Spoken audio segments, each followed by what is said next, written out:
to leave, but also feeling overwhelming. Definitely, Luke, that makes perfect sense. 7, 6, 5, middle of the road. Low stress for a while, but as it's getting closer, getting super stressed. So now more like a 7. I get it. I get it. We're really excited. Sure. And all this makes sense, you all. 6, because you're not there yet. Okay, fair. 7, because there's no guarantee if Japan will stay open for the next 2 months. Oh yeah, that's a whole additional layer of potential stress, right? You all, given what's going on with the pandemic right now, we'll just kind of see what is happening.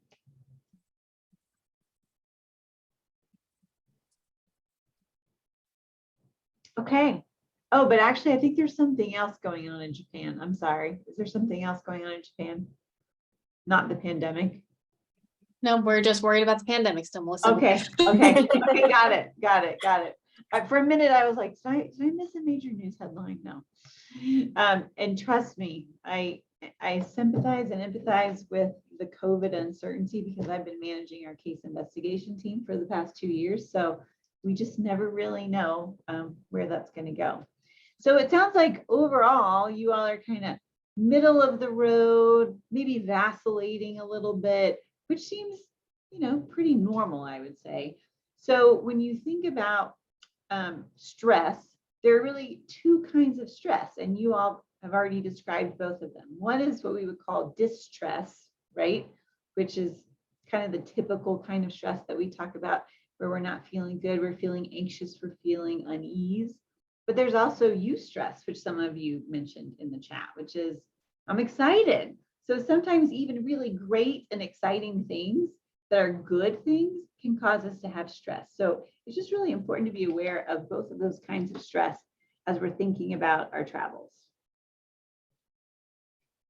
And I want to put you all, I just want to put your minds at ease a little bit and let you know that if you're feeling any kind of stress at all, you are definitely not alone. In fact, you are in the majority. Most NAU students experience a pretty high level of stress just in their kind of day-to-day, and you can see some key data points that we pulled out from one of our most recent health and wellness surveys here at NAU. But overall, and I'm sure you all have experienced this too, and I would welcome your comments in the chat on this. We have seen during and currently regarding as a result of the COVID pandemic, people's stress across the board has just gone up, right? So there's this sort of like background stress that's happening, but then there's also college stress that's happening. And then you all also have this additional layer of what might be eustress, which is good stress, but it might also be distress about going abroad and studying abroad. So just know you're not alone. Stress is kind of a normal part of being in college, no matter where you're going to class. And I'm sure many of you know that stress can lead when it's unchecked and not really managed very well.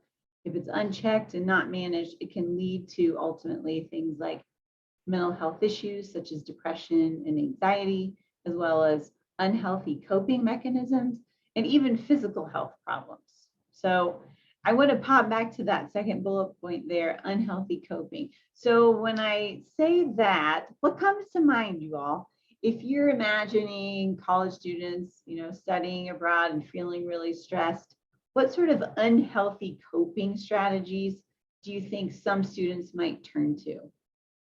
And as you're thinking about that and typing in the chat, your ideas of what people might use for unhealthy coping when it comes to stress, I just want to say that there are healthy coping mechanisms, and that's what we're going to really focus on. And so when we define something as an unhealthy coping mechanism, it's something that might make us feel a little better in the moment, but doesn't necessarily contribute to our overall well-being.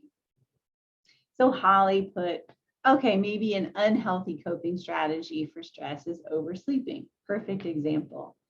And if you can think of any other examples, you can keep chatting. Yes, great. Substance use, Mallory, too much screen time.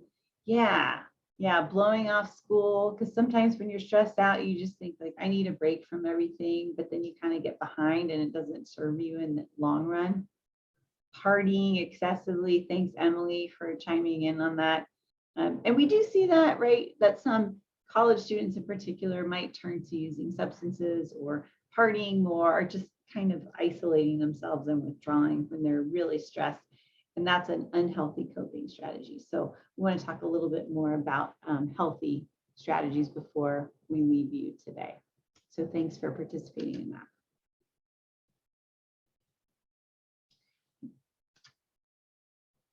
And so some of the things specifically regarding studying abroad that you might be thinking about or concerned about are things like you see on the screen right now. And a lot of this sort of rolls up into that concept of something we call culture shock. And culture shock might be a little bit different than just your everyday, today kind of stress that we experience here at NAU and Flagstaff. And that's because obviously you're in a different environment, right?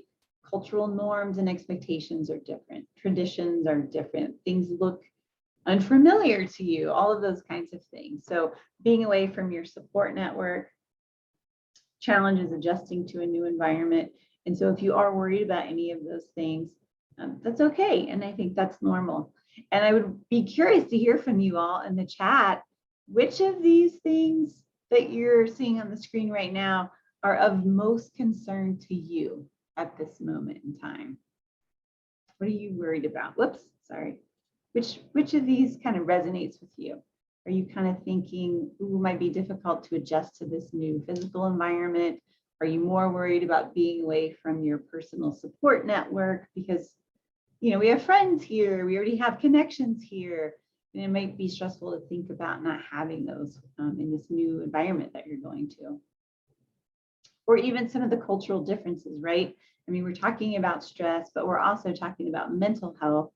And so we know that certainly there are cultural norms and differences around how do we talk about mental health? Do we talk about mental health? What sort of mental health services are available where I'm at? Might be different than the United States. So just keeping that in mind. Oh, here we go. Yeah, so only knowing one person in Korea, definitely worried about just kind of suddenly being away from friends and family. Yeah, thanks for that. And then I see Mallory said, yeah, worried a little bit about language and culture difference, just being away, feeling little control. Oh, I appreciate that, Elijah. And keeping up with the language. Yeah, that can be tricky too, right? These people are going to be speaking another language, probably in at least some of the spaces where you're spending time. Great. And so some of those things, right, it's just going to be part of that adjusting to the new culture of sticking out a lot. Okay, thank you for that. But there are other things that we can be doing proactively to take good care of ourselves so that we can be better able to cope with those challenges, which are just going to be kind of par for the course. So the first strategy I want us to engage with is gaining self-awareness, right? Because everybody really experiences stress in totally different ways. So for example, for me, when I get really stressed out, I know that my shoulders get really tight and they kind of end up here by my ears. And some people might not have any sort of tight muscles or anything like that. But here are some different ways that stress might physically be expressed or emotionally be expressed and experienced. So I'm curious, how do you all experience stress? Because our first step, right, is to be able to go, oh, you know what? I'm stressed out. I got to do something about that right now. Because if we're not paying attention to those cues and we don't know when we're stressed out, then that's when things can kind of escalate and become more problematic, maybe leading to mental health problems, maybe causing you to feel physically sick, those kinds of things. So what is it for you? What's your clue that, hey, I'm stressed out? Is it, you know, sometimes people might have headaches. I know a lot of times students tell me that when they feel stressed out, they experience digestive problems like stomach ache or something like that. And certainly if we're really stressed out, it's super hard to concentrate, right? And that can have impacts definitely on our academic performance too. So how do you experience stress? How will you know if you're really stressed out once you're actually studying abroad? This is a really important first step to take, just to figure out, yeah, am I stressed? And then, okay, I am stressed. What do I do about it? Certainly some people become irritable too, you all. I'm sure you've had maybe friends like this. I know I get this way too, but just, getting a little bit crabby when you're feeling stressed out. So paying attention to all those cues can then sort of move us to action to do something to proactively manage our stress.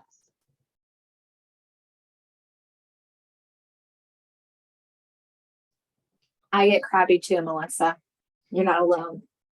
Yeah. And then the heart rate, goes up. Like if I'm going to do a big stressful presentation or something, I can kind of feel my heart beating out of my chest. I think, presenting to people like the president or things like that. Yeah. Thanks, Mallory. Changes in appetite for sure. Irritability, neck pain. Woke up before the alarm feeling stressed. Oh my gosh, Holly. Yes, I've been there. Okay, great. So again, step one, how do I know that I'm stressed? Then how do we prevent stress? What do you all currently do to proactively prevent stress from happening? And I'll pop some examples up here. And again, this is a very individualistic thing. So my hope is that as you all are considering how you experience stress and how you prevent stress, you're taking the pieces that really fit for you and then make sense for you so that you can make your own individualized plan for being successful in managing stress while you're abroad. So for me, I know that one at the top, that's my go-to for sure, regular physical activity, which was really tricky for me during COVID because the gyms were all closed and I like to go to the gym and I was stressed because of COVID and I couldn't get regular physical activity. So that was really tricky. So if you're somebody who really relies on physical activity to manage stress, you might think about, okay, well, how can I find a place wherever I'm studying abroad to make sure that I can get that physical activity in, whether it's a local gym or walking paths or whatever. The other thing that I also really like to do is get organized and plan ahead, because when we're organized, it's just way less stressful. At least that's my experience. And then another thing that we can do just sort of to prevent stress from becoming unchecked is making sure we're taking advantage of our personal connections, partners, friends, family, local, and of course, afar when you're studying abroad as well. And the other thing that's really interesting to think about is setting realistic expectations and reminding yourself of your long-term goals and just kind of being kind to yourself. So maybe you get where you're going to study abroad and it's not exactly how you thought it would be. Maybe you're not feeling as connected or as successful as you'd hoped, but being okay with how things are and then just setting sort of small milestone goals and celebrating those along the way. Because it's all progress, right? And then this last one, avoiding excess caffeine.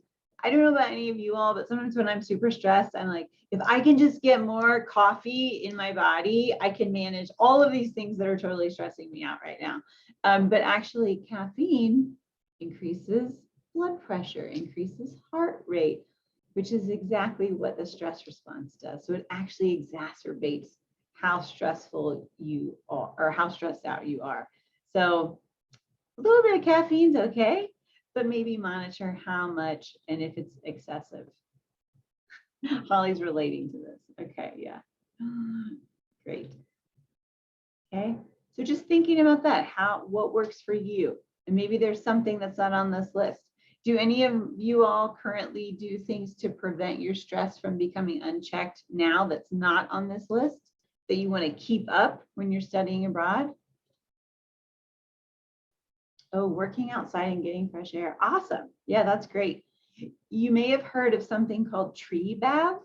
I don't know if you've heard of that. It's actually, they're sometimes prescribed in more Eastern medicine, but basically what it involves is for people who are very stressed out or have stress-related illnesses, it's recommended that they spend time in nature among trees, because there's really good research that says that that actually reduces or lowers our blood pressure and our heart rate and increases overall sense of well-being. So I love that you mentioned that connection to nature and being out there among the trees. It's a great idea.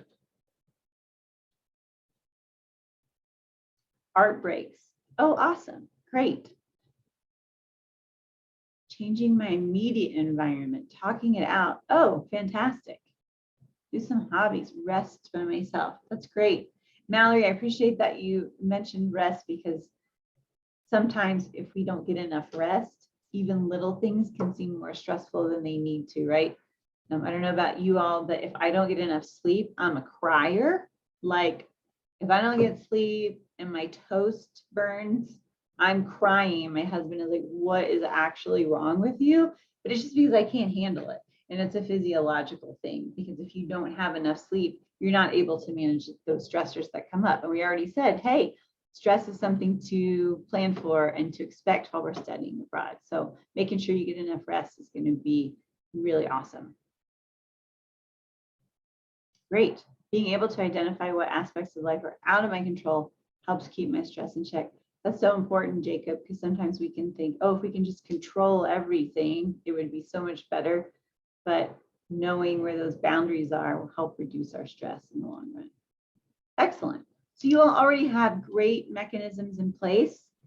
Now we just have to think about, how do you take those with you where you're going?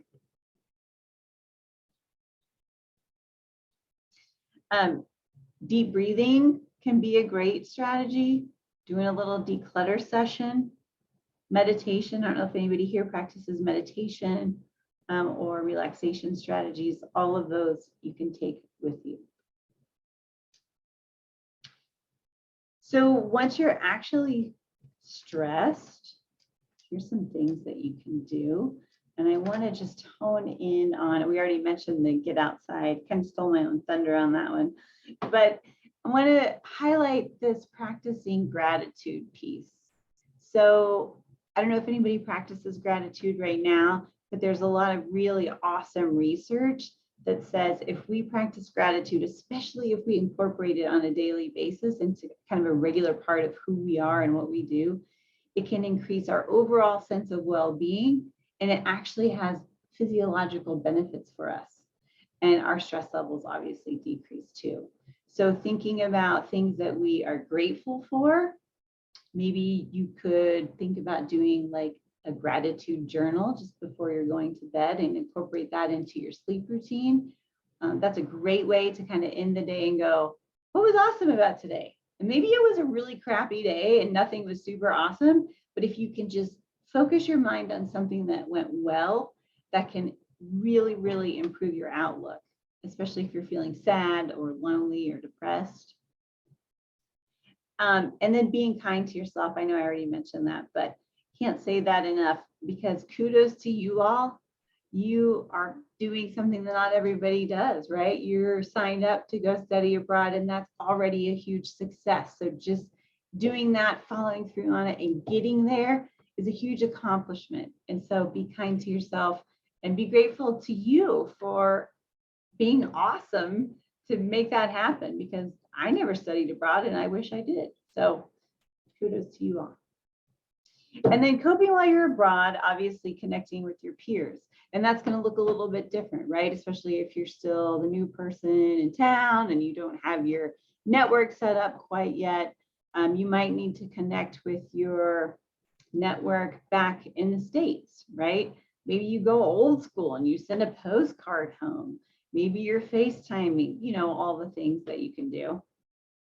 Maybe you go out and just explore where you are and get to know your area a little bit more and feel a little bit more connected to your place.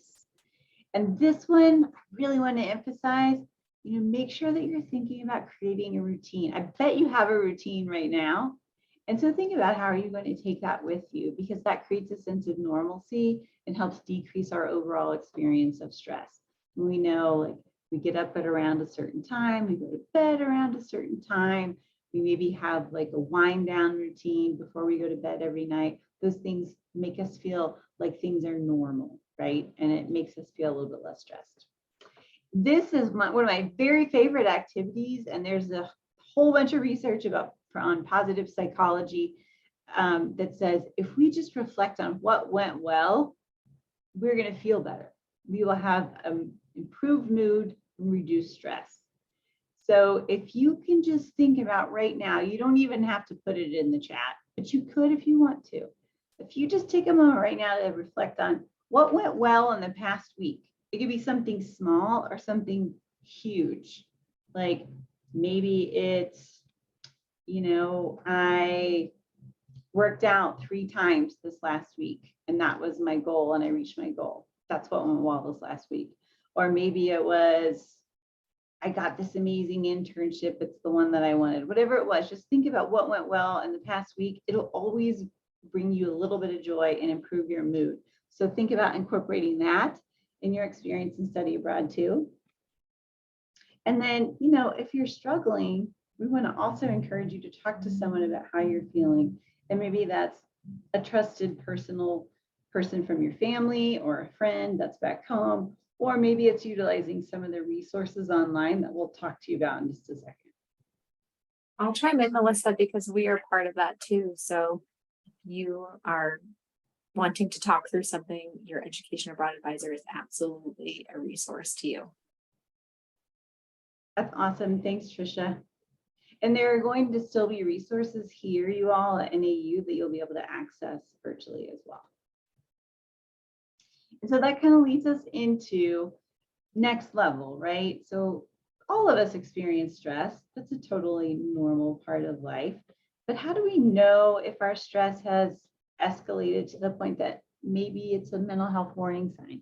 And this is important to be thinking about not only for yourself, but also for your friends and colleagues and peers that you're going to be studying abroad with, because everyone's going to have their own experience of that change, right? And how they're experiencing stress and how they're dealing with homesickness. So these are some warning signs I just want to put out to you all for your consideration, so that if you're experiencing this level of concern, we want you to definitely reach out, get help, get connected to professionals. And if you're seeing or hearing about these things with some of your friends in the study abroad program, check in on them, ask them if they're okay. And I don't know if Tricia would agree with me, but I would say probably let some staff or faculty know too, that you have, a really kind of serious concern about a friend, especially if you're hearing them talk about recurring themes around death or suicide. Yeah, I would definitely agree with that. You'll have staff on your campus or at your program who specifically work with study abroad students. So they could also be a resource for you to go to for your own challenges, or just to let them know about challenges with a friend. They might be able to point you towards resources on campus, someone you or a friend could talk to. And then we also have some additional resources. Melissa mentioned online resources as well. Awesome. Thanks, Tricia.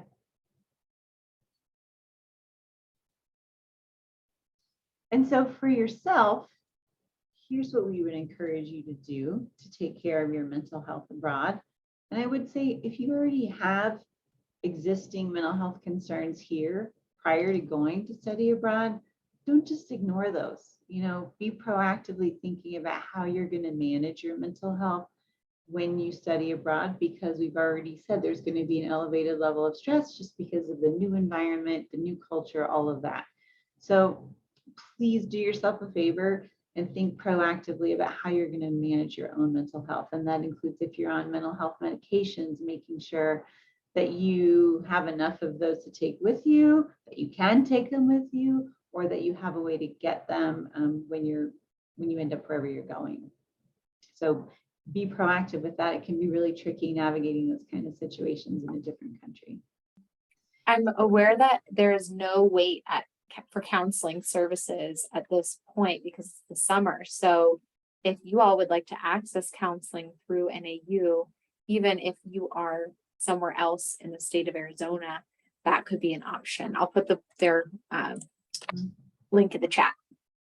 Awesome. Thanks, Trisha.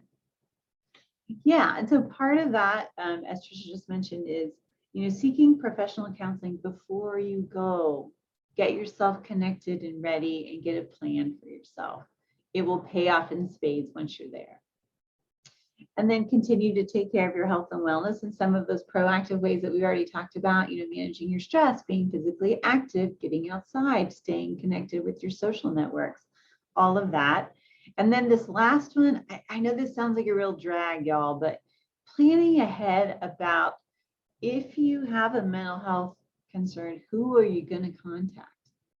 Have you talked with your caregivers or your parents about this, what your plan's going to be? And do you know about your insurance and how that would work if you needed to see someone professionally in person, wherever it is you're going? So just things to, again, think about just in case before you actually get where you're going. And then if while you're abroad and you see some of those warning signs that we just reviewed in the previous slide, make sure you're being a good listener, but you don't have to be a counselor. I talk to so many awesome students that are really worried about their friends. And the one thing I will say is, yeah, be a good listener, but you do not have to be their therapist. There are resources for you to connect them to. So don't take that on yourself. That's a lot of burden as well. Let them know how you feel. State what you're seeing with them. In other words, you could say, hey, Trisha, I'm really worried about you because you just seem a lot more like irritable and anxious than you usually do. And I've heard you kind of talking about not wanting to be here. Are you okay? Or maybe it's, hey, Pri, I'm really concerned. I just see that you're drinking a lot more since we got here. Is everything all right? So using an I statement is a great way to open those things up. And then again, if it's a concern about a friend or someone else, you can talk to a professional and do a consultation, at least let them know and see what they think, what their advice is. And encourage someone to seek help, right? Because sometimes people feel like they can't, they shouldn't, but it's totally okay to seek help. And there are plenty of resources where students can get the help that they need. And then finally, and I think most importantly, just, let them know you care. Let them know that you're there and that you care and that you see them and that y'all are in this together, because that can be really powerful being in a new place. Finally, and this is a different color on purpose, but if another student seems suicidal, do contact a staff person immediately. And I imagine, Trisha, you all have protocols, procedures in place for that. We do. We would also be advising the student on resources on the ground in country. We have an emergency line, actually. So if you or a friend is experiencing suicidal ideation, that emergency line could be a first step, if not the emergency line in country. Perfect. Thank you. So just kind of putting this all in play here. I mean, if we were in person, this would be a lot better, but we're on Zoom, so let's try it. This is just a scenario for you all to consider. So imagine you and your friend have been looking forward to studying abroad for a while, which I know you have. Now that you've arrived, you've noticed that your friend seems a little down. She's been sleeping a lot, keeping to herself. You actually had a trip planned to explore a really cool town this weekend, and she decided not to go at the last minute, saying, quote, "Nobody really cares if I'm there or not." So if you wouldn't mind, just type in the chat. What would you do or say to her? What warning signs do you see that are present that sort of put you on alert? And what do you think? Do you think you should report this behavior to someone else? And if so, who would you report it to? I'll let you take a minute and type your responses to that scenario into the chat. Or if you're feeling really extroverted, feel free to unmute yourself and weigh in.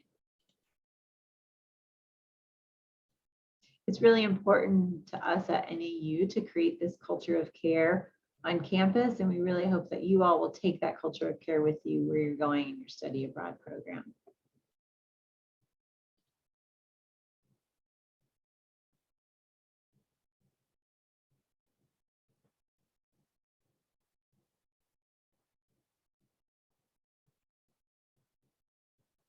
I know that I would,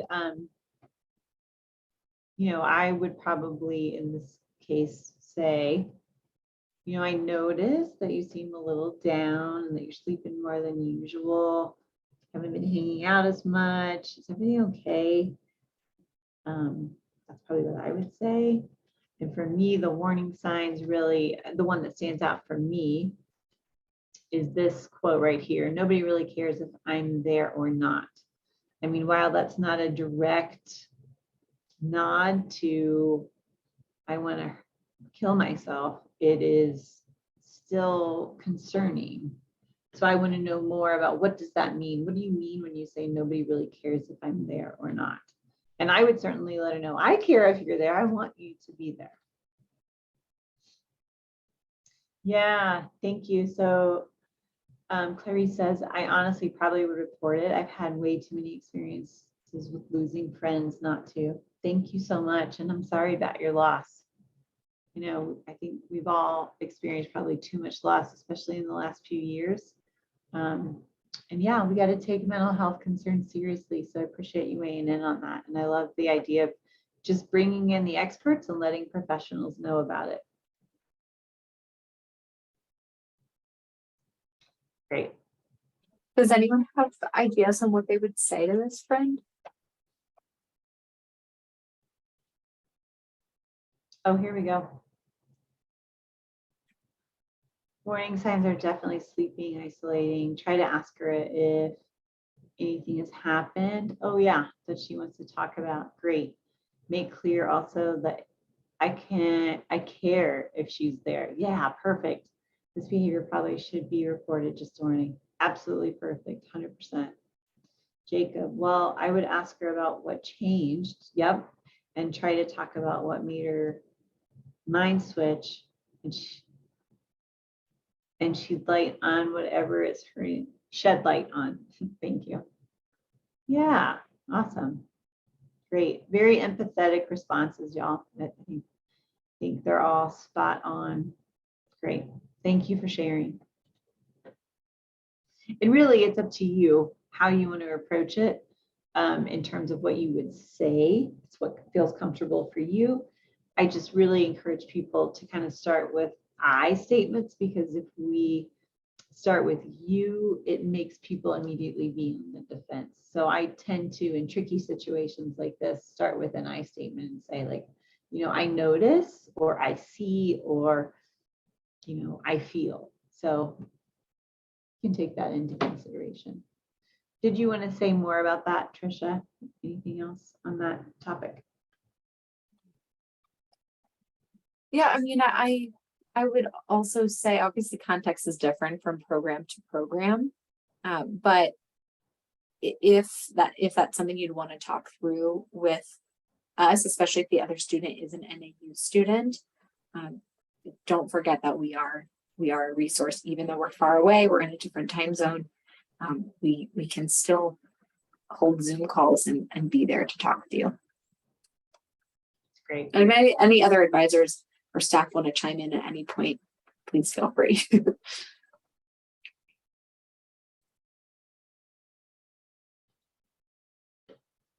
Great. So speaking of resources, so we have counseling services, which I'm sure many of you are aware of, and students can access counseling via telehealth. And they actually are going to be bringing a new service, which I don't know if we've officially rolled out yet, Trisha, but there'll be a new service that'll be available to you all wherever you are in the world. And why can't I think of what it's called right now? LifeWorks. Oh, thank you. We're so excited. Yeah. Do you want to talk about LifeWorks a little bit? Sure. I believe actually our office was sort of the initiator for this being a campus-wide resource, but LifeWorks is a telehealth counseling service that will be available to students all over, NAU students all over the world in your native language. And it's something we're so excited about because though your international health insurance will cover mental health care, it can still be challenging depending on your host city, the size of your host city, etc., to find a practitioner that will work with you in your host language, and that you connect with. So we're so ready for LifeWorks, Melissa. I'm so excited for LifeWorks, for study abroad folks, for everyone, because the increased demand on counseling services has just been kind of through the roof during COVID. And I think this will make it a lot easier for students to get care more quickly when they need it. So I think we're all really excited. So that would be, if you have a mental health emergency or if you need to seek counseling, that's an awesome option. But then thinking about some of these more proactive resources, when we were talking about what are you doing to prevent your stress from getting out of check, right? You can use the NAU Resilience Project if y'all aren't familiar with that. NAU.edu/bounceback. It's a really cool interactive online toolkit that helps college students specifically develop great coping skills and help them be able to build resilience and bounce back in the face of adversity. Then we also have LiveWell NAU, NAU.edu/LiveWell, and that's the 8 dimensions of wellness, and you can explore all of those from wherever you are in the world. And then, of course, there's all these great apps that you all probably have on your phone for meditation, deep breathing, things like that, relaxation. And then the U Lifeline self-assessment is something that's also available on our website, which really, if you're thinking, maybe this is beyond stress, maybe I'm more in feeling depressed or anxious or something like that, you can go to U Lifeline, and it's a self-assessment, and it'll tell you sort of what your risk factors are. And if the answers you give are kind of high risk, then they'll tell you, we would recommend you see a counselor. So it's kind of a nice way to just check in on your overall mental health status wherever you are. And that is really all that I have for you. My next ask for you is to just really be thinking about, so what's your plan, right? You want to have an awesome time studying abroad. You're going to have an awesome time studying abroad. So what is your personal plan for proactively preventing and managing stress? And what is your backup plan for if stress gets to be too much or mental health becomes an issue for you? Do you have a plan? Do you know who to contact? Do you know how to use your insurance? All of that kind of stuff. So just for you to kind of think through, what are you thinking about doing to manage your own stress and mental well-being while you're abroad? You can just pop a couple of ideas into the chat, because I'd love to hear what each of you are planning to do, what you're committing to today to make sure that you have an amazing experience studying abroad so that your mental health and stress doesn't interfere with that.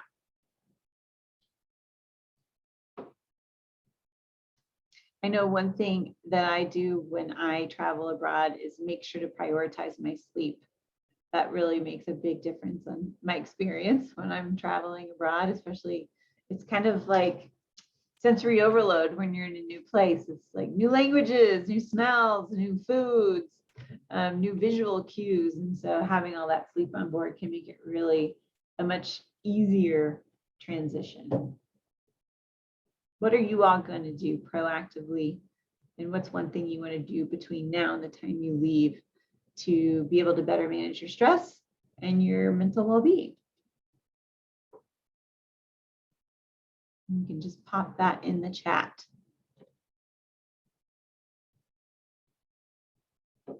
What do you do, Trisha, when you're traveling abroad? Yeah, I mentioned this earlier, but the control over the things that make me feel healthy is something that always stresses me out when I travel. So losing control over my diet, exercise, sleep. So recognizing that my routine will change a bit and accepting that, and that's exciting, but also figuring out how to balance that with getting what I need to feel good. Awesome. And Holly says she does yoga when she travels abroad. Hard to show up to my mat sometimes, but I always feel better after. Oh yeah, that's awesome. What a great commitment. It's very portable. Yeah, that's a little bit easier to take with you than some other things to manage your stress. Great. And I'm curious, any students on the call have plans, ideas, what you're going to do to proactively manage your stress during study abroad? Or are you just thinking about it in your own mind? Oh, great. Emily, she's going to keep up my outside physical activity and eating well. Super. Awesome. That'll be great. Sounds like you're going to such a great place for that too, Emily. Yeah, make sure to get outside. Oh, I love that everyone's committed to being outside. That's fantastic. Whoa. Oh, dance studios. studios. Awesome. That's so cool. That's so great. That's What kind of great. dance, Clarice? That's really cool. That's something I never even thought about. All the things we don't necessarily have here, you'll have access to new sources of stress relief and fun. Oh, I love it.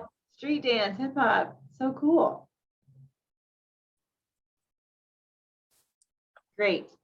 Well, thanks for thinking through all that with me. I hope it was helpful to just, I know it's probably not brand new information for any of you, but hopefully it's good to just get in the headspace of thinking, okay, yes, there's going to be stressful things about studying abroad, but there's things I can do to both prepare and plan and proactively manage, and then also know what to do if like a mental health emergency comes up. So hopefully you feel more prepared in that way.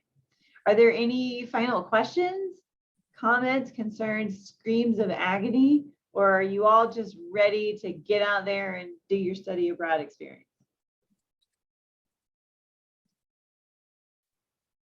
I don't hear any screams of agony. Okay, great.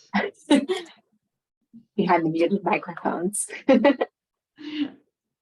Awesome. Well, thanks everybody. I really appreciate it and hope you have a fantastic experience in study abroad. It's really great. Thank you so much, Melissa, for your presentation, your passion for our study abroad students and helping them be the best versions of themselves when they're abroad. And here on campus too. And thanks everyone for joining. If you have any questions, comments, concerns, you can always reach out to your study abroad advisor, Melissa. Again, we're here for you, and we're honored to be part of your study abroad experience.